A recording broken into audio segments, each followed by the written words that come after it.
Hello and welcome to a brand new Arseblog Arsecast right here on arseblog.com. How are you? Hope you're well. Hope you're doing fine. Hope everything is going okay wherever you are, whatever you're doing, whatever your circumstances. I hope things are okay. I mean, I hope they're better than okay, but at the moment, maybe okay is just good enough. It's a beautiful, sunny, warm Thursday evening here in Dublin at the end of May. We're going into a bank holiday weekend. The sun is shining in the sky.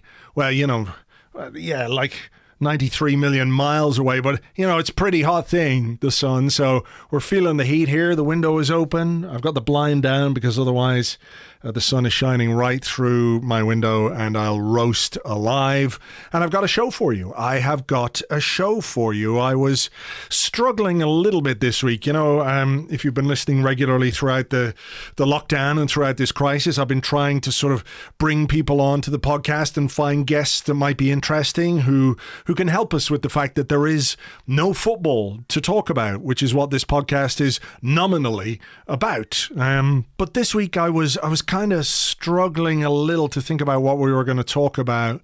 And it was a quiet week, another quiet week on the news front. And I had an idea and I asked the guest if they would do it. And they said, yes, they would do it. And it's a fairly one-themed show, which I'll explain to you now in a moment. But then on Thursday, holy shit, all kinds of stuff started happening. Like the Premier League is going to be back. The day before we had the return to training, but we got confirmation that on, June 17th, we are going to play a game of football against Manchester City away from home. It is, I think it's the first game that's back. It was the game that was supposed to take place when Mikel Arteta came down with coronavirus and it precipitated the whole shutdown, as you know, but that's back. So the Premier League is returning and we have a fixed date for it, and that's exciting because it becomes more real now and we'll get some football again, and the schedule is about to be released. I think they did just release a statement as I'm talking here. Here it is. Statement on the provisional date. 17th of June, a full round of matches beginning Friday 19th of June, and what's this? All matches will have to take place without fans in stadiums. We're pleased to have come up with a positive solution for supporters to be able to watch all the remaining 92 matches. They're all going to be televised in the UK anyway. We're going to have schedules of Friday night, Saturday, Sunday, Monday, and some midweek matches. So look, basically all the games are going to be played in a big fucking clusterfuck of football, and it's all going to be on TV, and we're going to be able to watch all of those games. Then we got the news that Sir Chips Keswick, the Arsenal chairman, has retired. He was planning to retire at the end of the season anyway, but he has announced his decision to step down. The role that he has as chairman of the club has become ceremonial, of course, since KSE took full ownership, 100% ownership, and the traditional board, as we have known it down the years, is no longer, well, relevant is not the right word perhaps, but yeah, maybe it is actually the right word. KSE don't need a board. They don't need a chairman, a vice chairman, or any of that, and Sir Chips has stepped down. So a good few bits and pieces going on from an Arsenal point of view. I feel like there's something else going on that I'm missing, but I can't quite remember what it is. Oh, there was the whole David Luiz thing and his contract and all that kind of stuff. So there were bits and pieces going on all of a sudden, but I'm not going to talk about them on this podcast. These are things that James and I will discuss on the Arsecast Extra on Monday. We'll have a bit of time to think about them. We might get a bit more information, a bit more detail, and we can chat absolute bollocks about them on Monday. That'll be good stuff for the Arsecast Extra. And who knows what else might happen over the weekend that we can throw into the podcast mix, the stew, the cauldron of ingredients that we will bring to you in audio fashion on Monday. So please make sure that you join us for that. But wait, I hear you ask, what the fuck are you going to talk about on today's show? What a good question that is. It's one that I pondered throughout the week. What the fuck am I going to talk about? And who the fuck am I going to talk about it with? I was stumped for a little while, and then, light bulb noise, I had an idea. We all know nominally what scouting is about in football, what football scouts are supposed to do, but how much do we know about what they do, how they do it, how is it all joined up within a club, what's the structure of a scouting operation within a football club, how much has data become a part of the job? Used to be a case, a man with a flat cap and a coat would stand on the sidelines watching, and he'd see a player that he likes and he'd go back to the club and he'd say, we got to sign this kid, he's going to be something else. Let me tell you, nowadays you've got to have eyes, but you've got to have all the data, all the information to find out exactly what you need to find out about a player. So I thought that would be an interesting thing to learn about. And who better to talk about that than somebody who's been on the show before. He's the former head of scouting for North America for Arsenal, and he's still involved with the club. And it's my pleasure to welcome back to the Arsecast, Danny Karbassiyoon. Hi, Danny. How you doing, Andrew? I'm good. How are you getting on at the moment? I'm doing okay. In London, sunny, so I can't complain too much. Okay. We're going to talk about scouting because it's obviously something that people are very aware of and they understand, what a scout does to a certain extent. But I think there are complexities and things that, happen within the job and the various aspects of the job that we might not know about. And somebody with your experience could perhaps expand on those things. And I just want to make it clear from the start that we are talking in very broad terms, in general terms, about the role of a scout and the way it works within a football club without necessarily talking about Arsenal specifically. Obviously, your experience will inform your knowledge of this subject, but we are not talking about how scouting works at Arsenal explicitly. So let's make that clear. Let's start with this question then. What is the typical scouting structure at a club, a big club, we will say, Premier League club or a big European club? Yeah, I think there's always going to be a tiered structure, largely because it's just information management. There's scouts generally deployed around the world, depending on the size of the club, depending on the budget, obviously, and the focus that the club will have on that will still have on traditional scouting. For example, some clubs have gone way the other way in terms of data, and they solely rely on data, where a lot of clubs will still have scouts. Traditional scouts going to games, but depending on the budgets and the size of the club, obviously they'll have clubs kind of spread out either across the world or just within Europe or within South America or within certain parts of the country that they play in. The scouts that are on the ground generally tend to report up to somebody that'll be managing them, obviously. So there'll be kind of tranches and groups of scouts, let's say, regardless if it's in England, for example, there'll be scouts that are focused on just the Northwest or the Northeast or the South or just London. And then, of course, internationally, there might be scouts all over Europe, all over North America, all over South America, Central America, reporting into their bosses. Then their bosses will obviously look at the information that's coming in and then make decisions, obviously speaking with their scouts on the ground as well. And their bosses tend to be scouts as well. So they'll be going to their own games and following their own targets and following their own leads and network and whatnot. But essentially the whole goal is to filter all that information kind of from all the scouts that are on the ground into their bosses, and their boss can obviously choose what he wants to do with that information, then give it up to, depending on the structure, obviously, of the club, whether it's a technical director, a sporting director, a head of football, and it goes up, and then, on a 6-month sober basis, depending on how clubs operate in the transfer window, sure. They'll have those conversations whether they need to act on those players. So we've got scouts on the ground who are like the call center workers, and you got the middle managers who are providing all the information up to the big bosses, as is the structure in many businesses. I mean, typically, given the number of scouts that you're talking about, when you've got scouts literally all over the world, within a 12-month period, what is the volume of player feedback or data that is coming into a club? Like, how many players are being put on the radar of a club, to one extent or the other? Is that something you can outline? It's kind of hard to put obviously it depends on the number of scouts that you have working and that are going to games. So for the most part, most scouts are at multiple games a week, and sometimes writing reports on multiple players in a single game as well. So when, for example, I used to cover all of North America. So I covered the U.S., Canada, Mexico. I covered pieces of Central America as well, the Caribbean. So there was always football on. I could never call my boss, who was Steve Roy at the time, and say, "Oh, sorry, there's nothing on this week," because that would have been a complete lie. I covered about 15 countries. So yeah, there's always somewhere to go. I think another piece. It's one thing just constantly reporting on players, and there's another piece of just doing it in an intelligent way, ensuring that you're actually covering the players that need to be covered.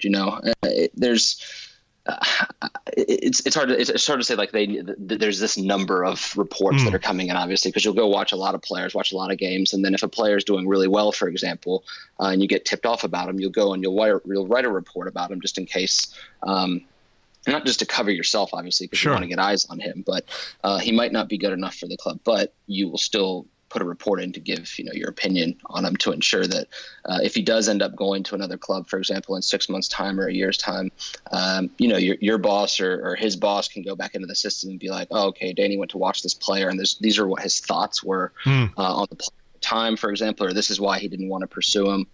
I think it depends on the scout, the personality. Some scouts tend to want to write reports all the time on players, and then their bosses obviously have just more content that they need to go through. It doesn't necessarily mean that the players are going to be good enough for the club that they're scouting for. But the scouts are out there writing. So I think it really it's hard to just put a number on it. I think it depends on the scout and the organization. What about the remit of the various scouts? I could be completely wrong here, but it strikes me that if you're a scout in North America, or if you're a scout in, a foreign country, you're probably more likely to be looking for first team players, whereas scouts within England could potentially be looking for players to bring in at a younger age, to bring into the academy. I mean, is there a specific remit for these scouts, like, we need you to find us first team players, or is it a case that if you see an exceptional talent, whatever the age, this is a player we would be interested in? Yeah, it's a great question, and probably one that I get asked quite a bit.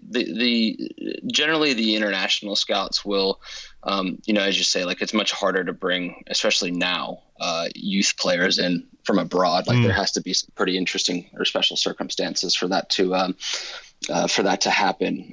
With that said, they tend to be in charge of the whole region from youth all the way up to the first team, essentially. Sometimes there are pretty interesting circumstances that can take place where families are moving, or there's opportunities for work, and it just happens to, passports are all in place and it works, right? I mean, Gideon's a kind of a great example of that. He was, I think he was 13 the first time I was told that I needed to go watch him, like when I got tipped off by by somebody that was in my network, essentially. And then Joel Campbell was 18, the first time I watched him playing in the under 20 World Cup qualifiers in Guatemala, for example. So, like, there's varying the age groups there. Like, you'll cover quite a bit. I used to get phone calls, these days, I think it's pretty wild. Like, I still get Instagram, like, DMs and Twitter messages saying, like, you have to go watch the 6-year-old kid who's just tearing it up in the middle of Kansas, and a lot of people just don't understand, like, there's nothing we can do do with a 6-year-old kid. And it's also, it'd be a hard sell calling, like, your boss and being like, I've got this great 6-year-old.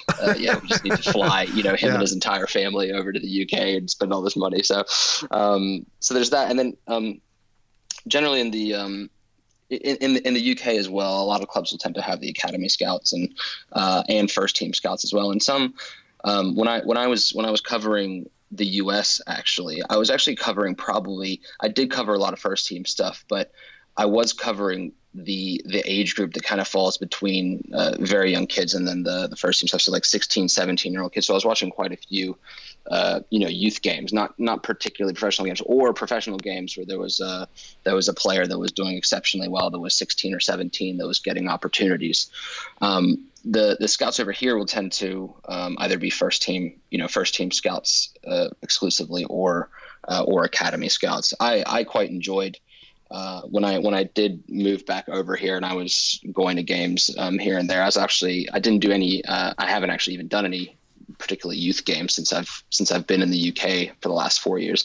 I've only really gone to Premier League, Championship, and Champions League games, and it's from a scouting. I guess from a scouting intelligence point of view and just from a growth perspective, it is interesting because like when you go, when you're in a stadium with, and we can speak a little bit about this later as well, of how the relationships between clubs and all that good stuff. But like you're sat with other scouts in a stadium watching a Premier League game as opposed to sitting, alongside parents on a field, in the middle of nowhere in the United States with 10 people in the crowd watching a game. It's very, very different. So, but to answer your question, generally like most, scouts tend to, the remit will be like either first team or academy, and sometimes there's a mix of both. So what is the process? Let's say a club decides, the transfer market is opening, and let's pretend between ourselves right now that the transfer market is still going to be operating in the way that we've understood it. I think as we go forward, it's obviously going to change, and that might change the work that you guys as scouts have to do. But let's say a club decides going into a summer, mid-season perhaps, okay, we're going to need a left back in the summer. How does that sort of process work? I mean, at what point typically is that decision made? Is it, right at the end of the season? Is it with 3 or 4 months to go before the end of the season? And how is that need of the club then communicated? Is it a case that there's sort of like I don't want to say like a scouts message board where everybody logs on? It's like, right, quick, find us a left back. We all, everybody get on the ground and find us a left back. I mean, how does that work when a club decides this is a player that we need? How is that then transmitted and communicated to the scouting network? Yeah, so I think this is really interesting because it's much more. There's a lot more than just the left backs hasn't had a good season, or the left backs played a couple bad games and now we need a new left back. I think, football clubs are a lot of them are, organizations where there's youth teams set in place. Obviously, as I said, there's the scouts that are everywhere looking for players and all that good stuff. And, a lot of the, if you're going to go and say, like, we need to strengthen our, let's say, as for example, the left back spot, like, I think they'll start to look at what they have internally first and say, okay, what is our first choice and second choice? Do we have any covered there, for example? And then the next logical step would be, well, let's go to the 23s or the academy and see who's actually coming through the ranks as well. So you start to look at there and say, okay, well, if there's a player that's maybe a year away from pushing on, he's 17 years old, for example, and he's a year away from actually breaking into the first team, and we'll end up saving, 20 or 30, 40 million pounds. Yeah. Then how can we, what can we do now to almost say, okay, let's just aid in his development so that we can build from within. If there's obviously absolutely nothing there, then you have to decide if you want to go out into the market. And that's, I wouldn't say that's done just at the end of the season. Obviously there's squad planning that goes on throughout the entire season, making sure that, as well, contingencies, if anything happens injury wise, like there's people that have jobs to ensure that they know what happens if this happens to players and what happens if we need more cover here. If a player or if another club comes in and wants to buy that player, are we willing to sell them, all that good stuff. That'll get obviously passed down to the manager will obviously be in communication with either if it's the head of scouting or a technical director or sporting director. Again, there's so many kind of various ways football clubs are run now that it's a bit different. But once people have decided that a player does need to get watched, then that message would just filter down like it would do in any other organization to all the other scouts to say, okay, let's start looking for, these positions because we're looking to strengthen in this window or in the summer, for example. And then from there, as you start to focus on those, the best from those positions will get sent up. And then you'll start to just pick and choose who we think the best are. The head heads of scouting will start to look at those players, obviously start to get data on them. If we do want to make a decision, we'll start to look at much more than just the footballing side of things, like character wise. Obviously, if there's going to be a fee involved, what has to happen there? Do we know the agent? Are the club willing to sell the player? Obviously, all that good stuff. So it's much more than just we need a left back, and then we have 30 million. Let's go get one. Sure. Basically. Yeah, I mean, I think people are aware that there is a process, and many layers to any kind of transfer, which is why, a transfer that might seem to be nearly done can fall apart at the last minute because there are all these boxes to tick and things to get in order. But I'm interested, you mentioned data there, and I'm sort of curious, how it has changed the job of a scout. How much does the data identify targets, or how much, is it sort of used in a way? Okay, let's say you see a player and you say, look, I think this guy could be really good. You've watched him, you've done your assessments, and I want to ask you about those in a moment as well. Is it a case that, right, Danny has identified X player, now let's go look at the data for X player? And similarly, are there situations where, I mean, I think we heard about it with Lucas Torreira, for example, when Sven Mislintat was at the club, that there were parameters, data-led parameters that he used to identify players of a certain profile and then going out and scouting those players. So, it surely must have changed the job in a fairly significant way over the last number of years. I think it has, for sure, and I think I absolutely love, for those that know me, like, I love tech, and I love what software can do to improve efficiencies and whatnot in our day-to-day lives. Data in football is really interesting, and I think what it does do, it helps do two things really well. One is to flag players that you otherwise may have, I don't want to say would have missed, but maybe you would have overlooked for whatever reason. And maybe it highlights a certain attribute of theirs that you may have missed, for example. And then it also helps validate assumptions. As I said, I used to cover all of North America, which was a lot. And this was really this was pre data. There was no, now there's so many, even there's free resources out there where you can just go get data on lots and lots of players now. What it does do, it helps say, like, okay, I'm looking for the strikers in this region, for example, that are able to do X, Y, and Z really good. And suddenly you have a short list, and then you can, as a scout who has their own opinion, you can go watch the player and then establish your own opinion on the player as well. And then similarly, you can say, I've gone and watched this player pre-data. You have no idea, what the data's saying. You've gone and said, this kid's incredible. He runs the players. He gets past them every time he's isolated. He gets a cross in. Every cross that he puts in results in a good opportunity. Like, you can write that, and then you can actually go validate it through data and say, oh, actually he is. He's one of the best. He's one of the best wingers, in the final third in the Champions League or in the Bundesliga or the Premier League. So I think it's really interesting there. I also think football is such a dynamic sport and such a dynamic game that it's still quite difficult to essentially to make football binary and to say, like, this, like he's a 94% intelligence level player. Sure, It's hard to say that sort of stuff. And one of the examples I use really, really often, and I'm sure a lot of data guys would be like, oh, we've got we have an algorithm for that now, or we could track that now.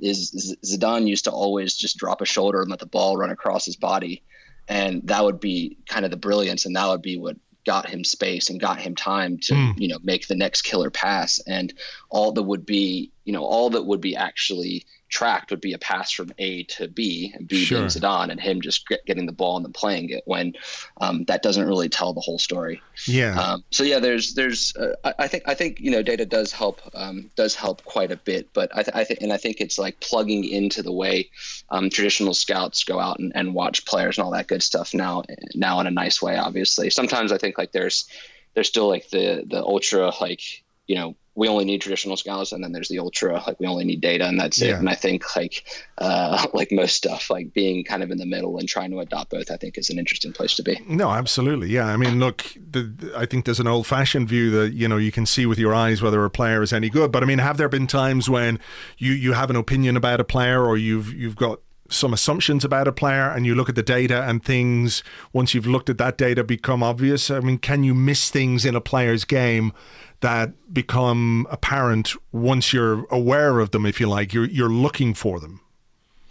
I think so. I think what it does as well is it gives you, unless you're tracking the player you're at every single game of his, or sometimes you might just go and watch 3 amazing games of his, which is great too, because you can say, okay, like he's brilliant, and I think he's of interest. Obviously, there's checks and balances as well. Like another scout would probably go, and then one of the senior scouts would go and validate, your opinion as well.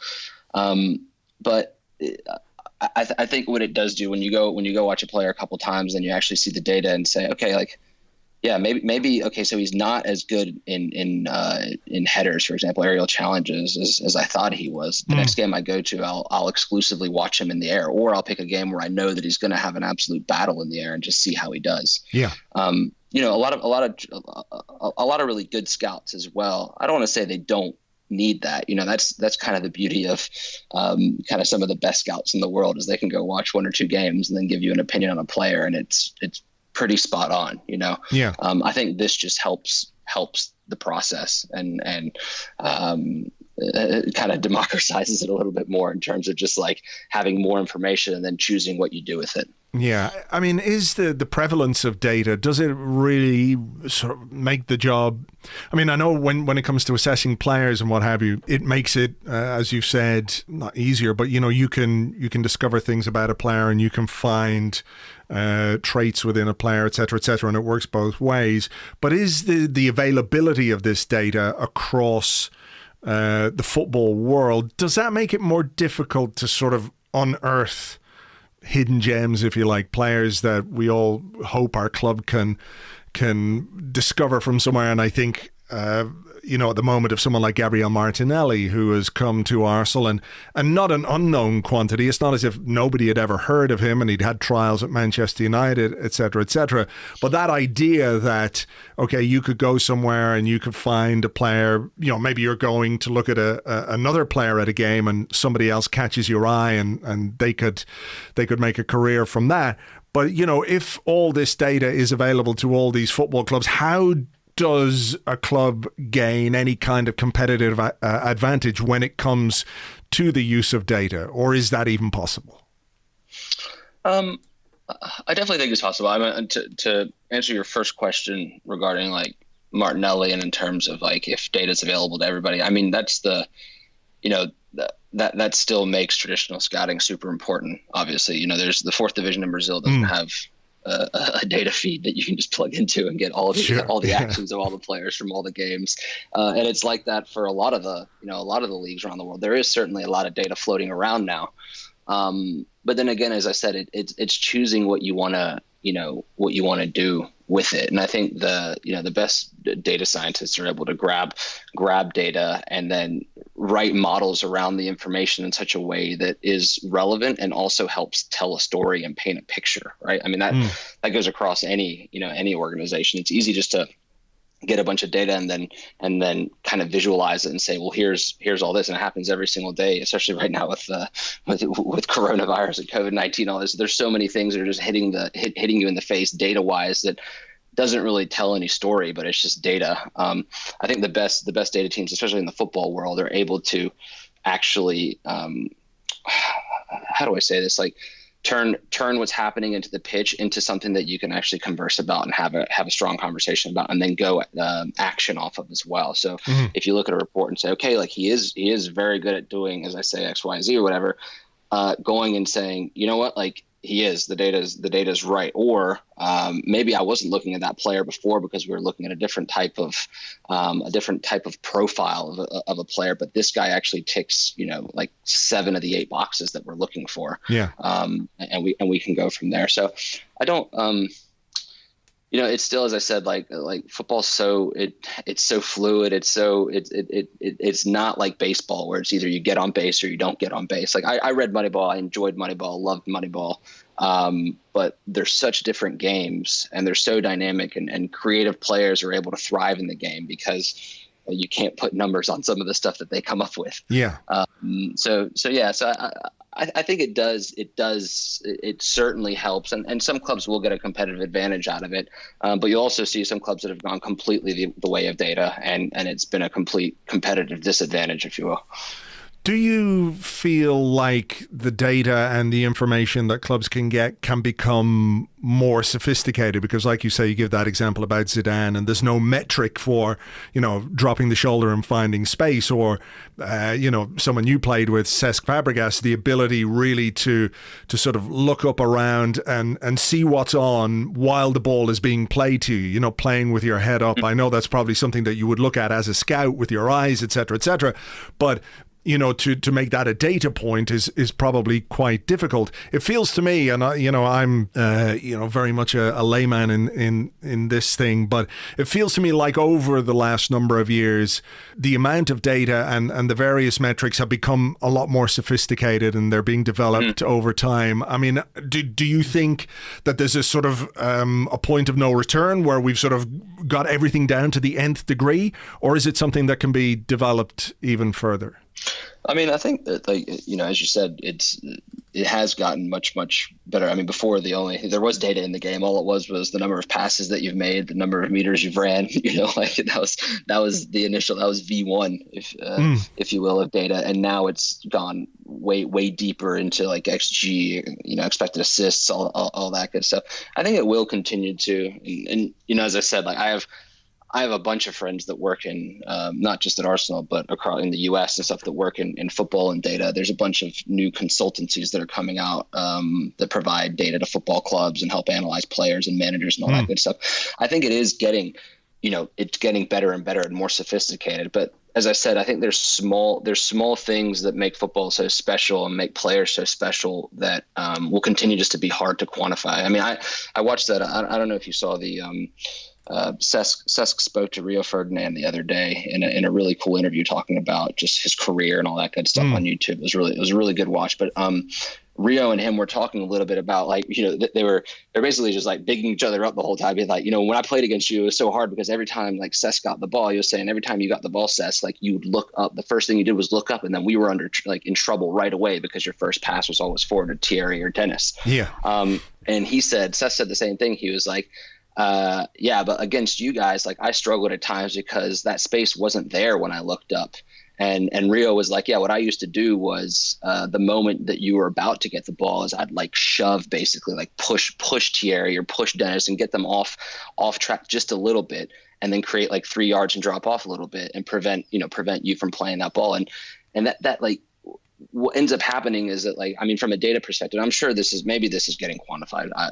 It's probably beyond me, but what ends up happening is Cesc doesn't end up playing the ball, and then there's no like defensive metric for Rio for having prevented that ball from getting played. But really, it was his just intelligence and just like willingness to just like sauce it up a little bit and get in the mix to prevent that ball from tearing them apart, essentially. So I think it's that intelligence factor that's just that. I think that's the bread and butter in terms of figuring out if they can figure that out, how to quantify that.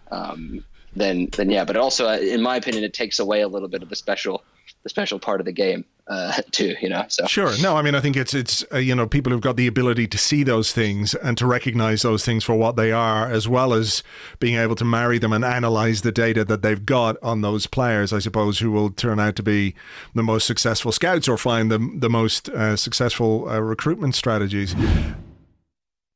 Let's talk, just sort of break it down to an even more granular level, because we've been talking about clubs and we've been talking about, how typically they might operate and find and recruit players, whether it's for first team or youth teams. But what about the job of, a gigging scout, if you like?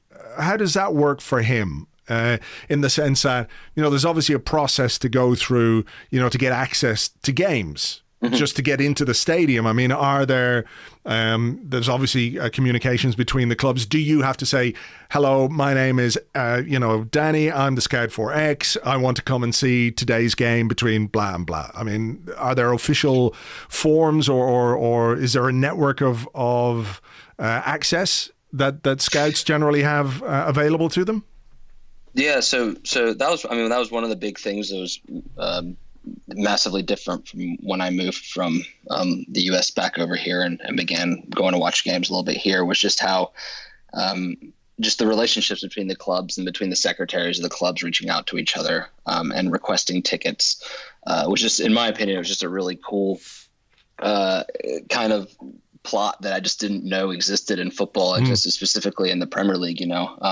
Basically during the week I'd get given a game maybe on a Wednesday or a Thursday from my boss. He'd say, Danny, let's just say you're going to watch Arsenal United, and you're going to watch this player. I say, okay, perfect. And then he would do that as well. He would organize the scouts, and sometimes the scouts will pick their own games, obviously, in their own region as well. I'm saying specifically within the UK. Sometimes they have a director telling them where to go, or a coordinator, and then sometimes they'll just be choosing their own games. But ultimately, all the requests will go into one person, and then that person will email all the clubs saying, we need a ticket for this game. This is the scout that's going. He needs a car park pass. He doesn't need a pass. He'll just one ticket. And then they just wait and hear back, and they'll say, yeah, it's they'll have a ticket in director's box, or they'll have a ticket in the general seating, whatever. And then they just send it on, tell you if you need a dress code and whatnot. It's the clubs communicating essentially. And then the secretary will forward the email onto you and say your ticket's confirmed. So you just show up and then go to the ticket booth and ask. And for the most part, 99% of the time, there's a ticket waiting for you. 99% of the time. I like that. Yeah. There's always that 1% of a time. So, okay, you're going to the game. You've been given the job of going to this game by your boss, by the head scout, or whoever that might be, the head of regional scouting, etc., etc. What are you doing when you get there? I mean, are you being asked to look at, you say you're being asked to look at this particular player. Are there various aspects of the player's game that you're being asked to look at? Do you have like a checklist, for example? Are there little tick boxes? Do you have to give him grades from 1 to 10 on the various aspects of his game? I mean, can you, without giving any trade secrets away, give us a bit of insight into how that works? When you're watching the game and you're watching this player, what exactly are you doing, and how are you making the kind of notes that afterwards you can parse into the report that you then have to bring back to the club? Yeah, so I think the important thing right away, obviously, is going and saying, especially if you're watching a player for the very first time, is just going and saying, okay, like, I'm going in with a fresh mind here. I just want to see if I see this guy as being a player that could eventually play in the first team of whatever club that I'm working for, right? It has to pass kind of, that's the mentality you go in. And then obviously you can get a little bit more granular. I won't mention the pieces that we look at specifically, but also obviously we have a criteria, groups of attributes that we look at from a player. Yeah. And then I tend to, and scouts work obviously in very different ways. And now that kind of videos come into it as well, sometimes I tend to just write down minutes, like the things happen, and then I can actually go back and do a video report on the player and actually show the points that I'm trying to make to my boss, for example, to say, like, he's very good in 1v1s, and I can show you that to you at minute 35, minute 44, like it happened in these scenarios, for example. So yeah, I think it depends. Sometimes you go, like, it's funny, like I've now sat next to a variety of scouts, some scouts that at times just think that it's great to be at a game, and they see their friends who are also scouts, and they end up just talking to the other scouts the entire time. And I'm not sure how much work they're getting done, or if they're doing any work, or maybe if they're just fooling everybody and they're getting all the work done and just like getting the other people to not watch the game. There's those guys. There's guys that one scout who I've become actually quite friendly with that works in the Premier League. Basically just pulls out his BlackBerry, and he's become just the champion of watching a game and being able to type on his BlackBerry. And who uses a BlackBerry at this? I know. In this day and age. I think it's just his input device. I think that's just it, because I actually asked him. I hadn't seen him in about 3 or 4 months, and a lot of these guys, as I said, like, you end up sitting you end up sitting in the stadium in basically like most clubs will reserve maybe 10 tickets for scouts for visiting scouts. And you end up just sitting in a row, either a row or 2 rows, for example, of just 10 scouts. Sometimes, as I mentioned, it'll be in a really, really convenient area where it's just easy to watch the game. You are there for work at the end of the day too. So anytime you can be in a comfortable setting where you can actually just focus on what's actually happening on the pitch. And I know I sound probably like really pompous, and several of my friends are always like hammering me whenever I'm like, oh, I need to go to this ground. Like they seat you in the corner flag. You can't even see anything, and they're like, Danny, you're at a Premier League game. And I'm like, okay, I know, but like, if there's a giant pole in the way and you can't see anything, then it becomes difficult to actually do your job. So yeah, it's a funny, like it's a bit of a strange situation where there's like these 10 people that are sat side by side. As I said, sometimes a lot of some of the guys might know each other and be talking the entire time. Other times, like you just see the same people over and over, and it's a bit, it's kind of like this unwritten rule. Where it's awkward to ask somebody who they work for and like, anything involving the job, because it is quite a, I don't want to say it's a covert job, but sometimes you're sat in the season ticket holder. So there's fans just above you watching you write your notes essentially. But yeah, this one guy had this BlackBerry. He has this BlackBerry, and I 3 months, after having not seen him, I said, hey, I haven't seen you in a while. And he was like, yeah, what's your name? Blah, blah. We introduced each other. And I said, I just have you down as the guy that like just crushes the BlackBerry still. And I haven't seen a BlackBerry in like 10 years, but you're able to write about 300 words a minute on that thing. But yeah, so sometimes there's scouts that write an inordinate amount of notes. I mean, I always used to remember Steve Rowley, who initially scouted me and then hired me as a scout as well. When I first started scouting, I flew back to England, spent about 3 weeks here. With him, just going around watching games with him and just learning how to actually watch games. We'd go watch a game together, and then he'd task me with writing a report on a player, and then he'd absolutely slaughter me after I submitted the report until I got to the point where I was actually able to write reports that were useful on players, which was nice. But he would always say, Danny, like, you can write a little bit, but I always laugh at the scouts that are sat there looking at their notepad writing while the game's going on, because they're missing half the game often. So sure. I think it's a fine balance of, waiting for the ball to go out. And also, like, sometimes if you're there watching a top target, for example, and you'll have a United scout sat next to you, Tottenham on the other side of you, like, and there might be a couple of players, for example, there that are of interest in the game you're watching. It becomes quite obvious if like the player that everybody's watching is like right when he does something, everybody starts writing.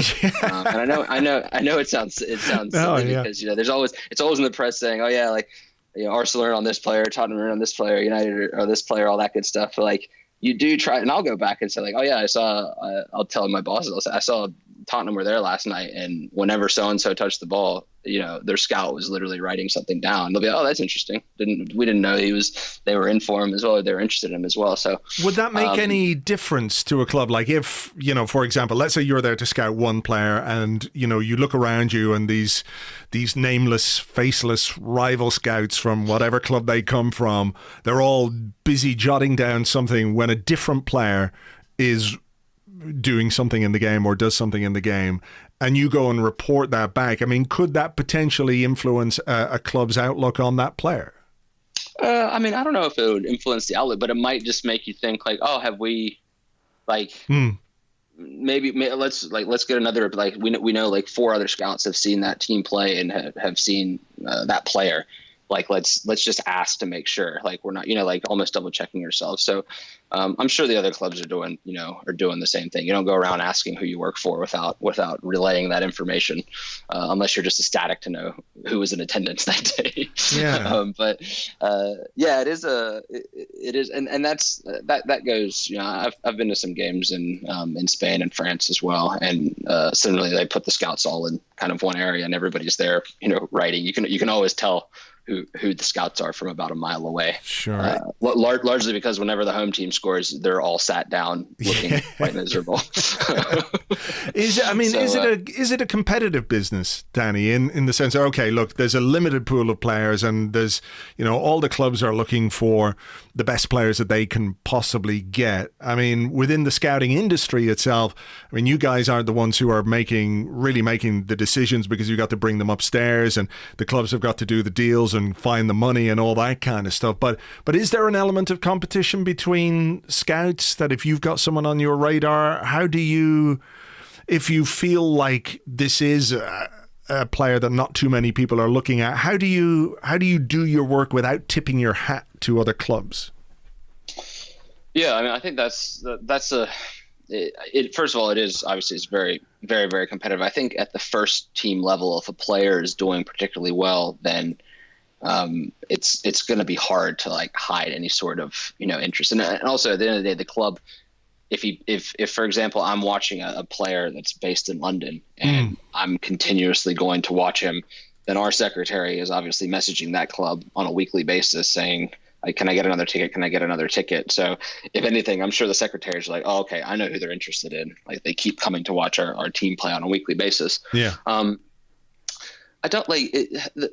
The industry itself, as I said, is quite, it's interesting. I think there's a lot of respect. There's a lot of respect amongst scouts, because it's not the easiest of jobs by any means when it comes to, yeah, okay, I get it. You go watch football and that's your job. And a lot of people would say that's their dream job. And for a lot of people, it is their dream job, obviously, and it's wonderful. But it is also a lot of work where you're going to a bunch of games. And, for me, from having gone from playing where every Saturday there was a result, for example, where like you either win or you lose, and then you have another week to focus on the next time. There's a lot of work that's done that actually just nothing comes of it, because you're obviously relying on, whatever is going on in your region. Right. So like when I was in the United States, like, 99% of the games that I went to didn't result in anything. It took 4 years for me to identify that Gideon was good enough to bring over. And then 6 months later, I saw Joel as well. So like a lot of the time you're going without anything actually happening. So it can be quite a bit. And depending on, UK, it might be slightly different. But like when I was in North America, like it was a very, very lonely profession as well. I was on planes 3 times a week in hotels, four nights a week, sometimes like 2 weeks in a row, just watching games, then nothing would come of it. Go home for a couple of days, try to figure out what my next trip would be. But in terms of like the UK here, like a lot of the scouts end up, if managers do, there's a lot of turnover obviously within the management world, and a lot of the managers will end up bringing their scouts along with them as well. So at the start of the season, there's always, I don't want to say like the merry-go-round of scouts, but you'll go to a game and you'll be like, oh yeah, how's everything at Everton? And they'll be like, oh, I'm at Bristol now, actually. I'm like, oh, sure. Yeah. Yeah. And you kind of hear a little bit about that, and you learn a little bit about how they work in that capacity and whatnot. But a lot of the guys will be kind of loyal to their managers, and their managers will be loyal right back to them and bring them around. Yeah. I suppose that means you have to have, some strong leadership at the top of the recruitment side of the club, whether it is the technical director, the sporting director, head of scouting, head of football, whatever it might be, to deal with, those various things, to try and at least maintain some semblance of synchronicity, if you like, in terms of the work people are doing and, the people that you have doing that work. Yeah, no, for sure. I think, and then, you nailed it. Like the leadership side of things, I think is important because, I mean, I was 6,000 miles away from the office, and feeling as if you're a part of, an organization, and feeling as though what you're doing matters, even though it's not getting reflected immediately, as I said, on a Saturday, and then waiting a week and then having it reflected again on the next Saturday, like ensuring that you're obviously improving yourself as well as a scout, knowing what you need to look at and what you don't need to look at. And that's why like we do bring the scouts from all over the world over several times a year to watch sessions, watch the first team, go watch the under 23s, understand what's needed, what the standard is, all that good stuff. Because when you're so far away, especially the international scouts at times, like and you're watching a completely potentially different standard of football, it can become quite difficult to be like, oh, okay, this kid's good, but like I need to touch base with what really good is again, and understand exactly what we need. And that's probably one of the hardest jobs of scouting internationally, is being able to look at a player that's in a completely different environment, whether it be just the level of the game or the culture of where he's coming from, the culture of his family, the weather, as I said, the place, and then saying, like, if I pluck this kid out of Southern California, for example, and drop him in, St. Albans, is he going to be the same player, and we'll be able to mentally deal with the change and actually continue to improve? Yeah, I mean, I was going to ask you about that in terms of, let's say you've got a player who ticks all the technical boxes and you look at him on the pitch and you think, yes, he can do all the things that we want this player to do. And you can judge, I think, to a certain extent. I suppose there is crossover with their overall character, but sometimes a player on the pitch can be very different from the person off it.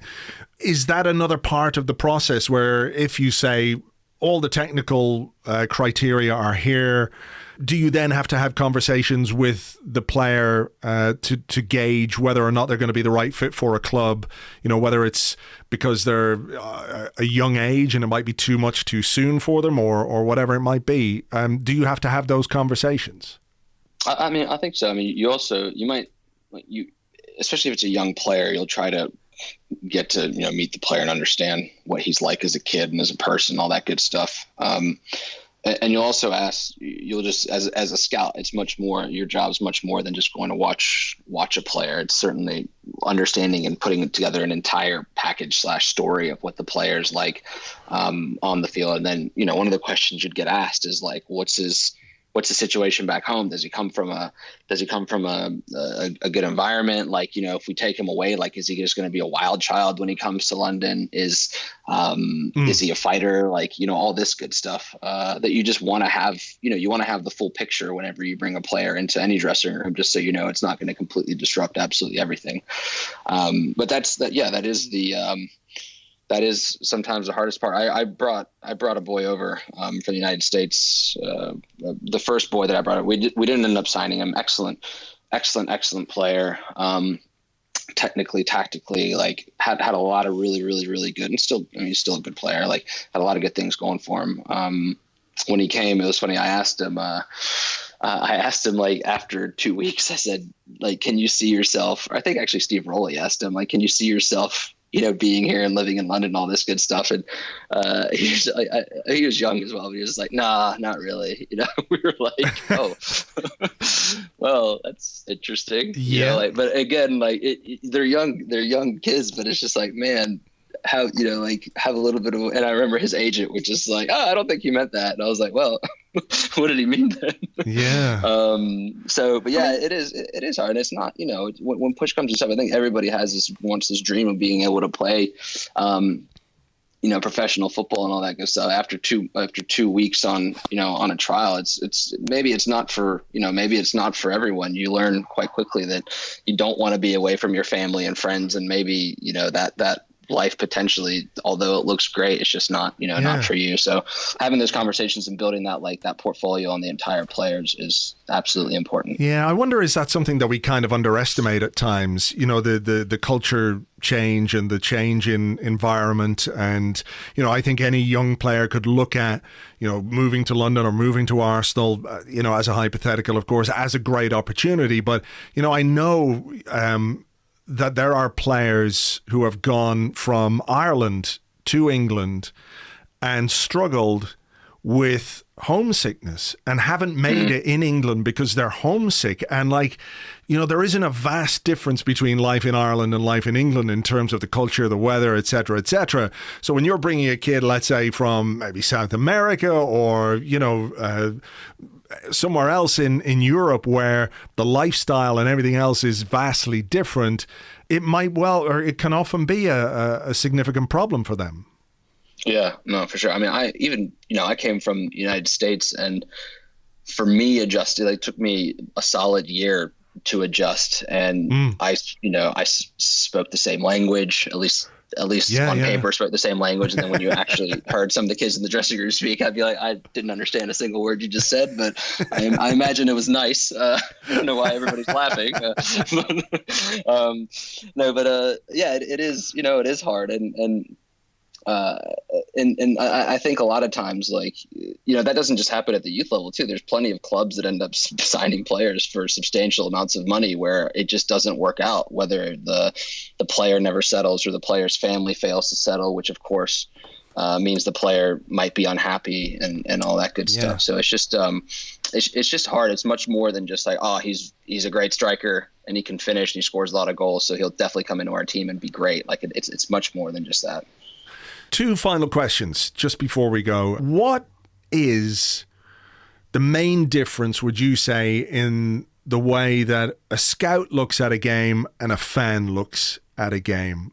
Because I think, there are people out there who are good talent spotters, who can watch football and who can see talent within players. But generally, there must be a difference between the way you would watch a game as a scout and a fan would watch a game. Is there sort of 1 or 2 things that you could point to?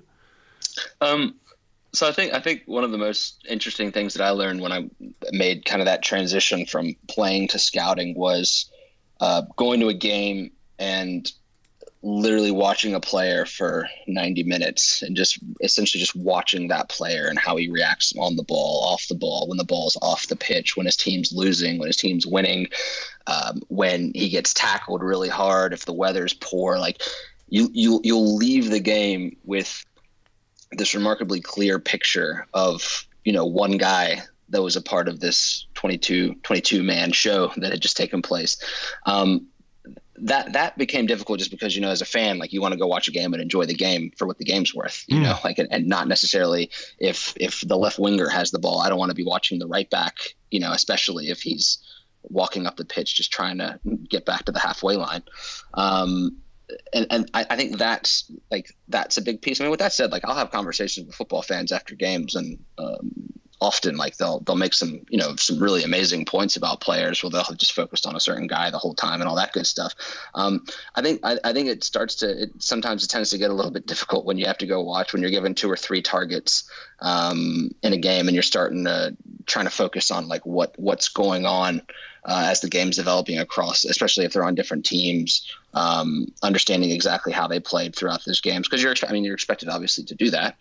But you do learn, you do learn a lot about players when you're just watching them specifically. And that I get asked a lot, like scouts or budding scouts or people that want to get into the profession ask me, what do you recommend I do? And I say, yeah, go watch a player, watch him for 90 minutes and then come back to me and tell me exactly what he did in all these different situations. And that's a good start. And then do it again the following week, and do it again the following week. And you'll learn, you learn quite a bit, and you start to get excited to see what a player does. Or if a player is presented with a new challenge, for example, if he's a technical player and he has to go play against a team that's traditionally extremely rough, away from home, and the weather's horrible, like you get excited to be like, I want to see this kid go do really well, or I want to see this player like go shine, and then you'll learn a lot when you watch him that time. So I think just literally just honing in and putting the magnifying glass on the one guy is the big difference. Okay, final question: who are we signing this summer? I'm kidding, of course. Hopefully Andrew Magnan. Oh, Jesus, I hope not. I really hope not. Football will have really gone to shit if that happens. Listen, Danny, thank you so much for talking to me. It's been really interesting and really enlightening, and hopefully we can catch up again soon. Awesome. Thank you so much for having me.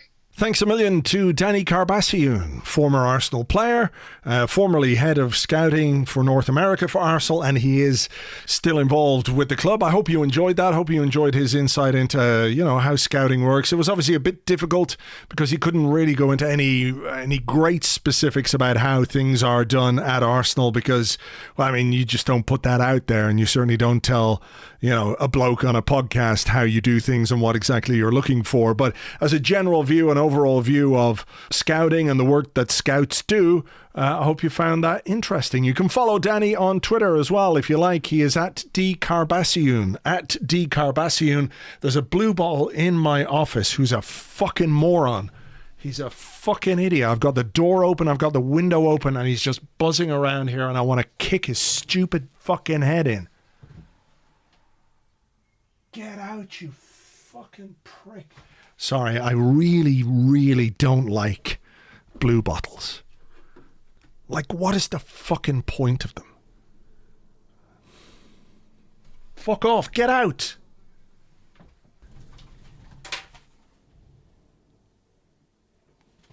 Get out. Anyway, thank you for listening, as always. I really do appreciate it.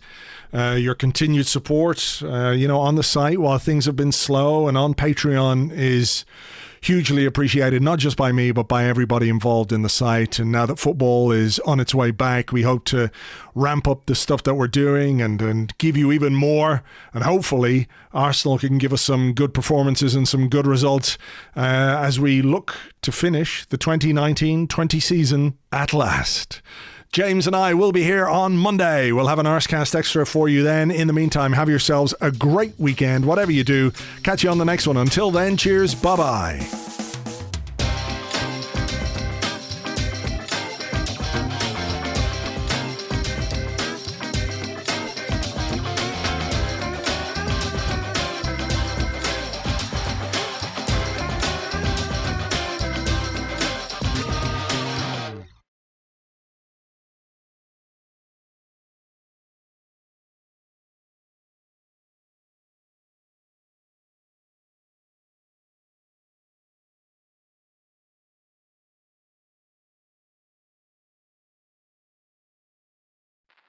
Arsenal Football Club today announced the retirement of Chairman Sir Jibs Keswick.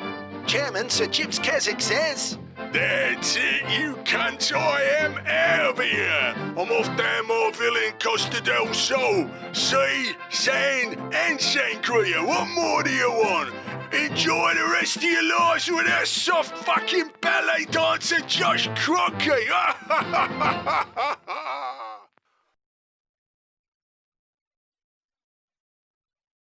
Dad, was he talking about me? Shut up, Josh.